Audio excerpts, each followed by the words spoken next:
took great pride and rejoiced with us in our accomplishments. By remembering and calling us by our names when we interacted with him, he made everyone feel loved and personally known to him and to the Archdiocese family.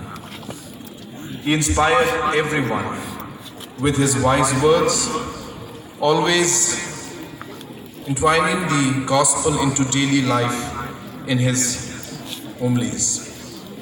By sharing his personal experiences, he opened our eyes, ears, and hearts to the messages of Lord Jesus, encouraging us to serve everyone equally with sincerity, dedication, and most importantly, humility.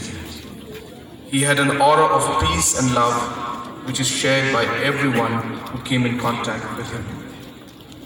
Most of you are unaware, but the Archbishop shared a personal relationship with me and my family and was a friend to us when we lost our dear father.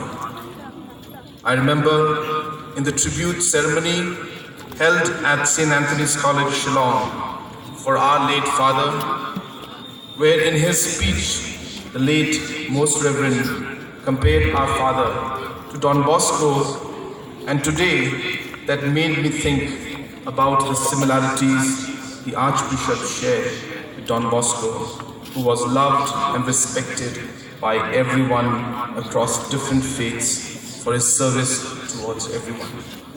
Although this is a sad day for our state, I am filled with gratitude to have known him in this lifetime. May each of us learn from the life and teachings of his grace. In this moment of grief and mourning, I, on behalf of the people and the government of Meghalaya, convey our sincere and deepest condolences to all members of the bereaved Shillong Archdiocese family, his friends, his family and close associates, and pray that God Almighty grant the strength and fortitude to be able to bear this irreparable loss to our state. Our beloved Archbishop Dominic Jala, may you rest comfortably in the arms of God.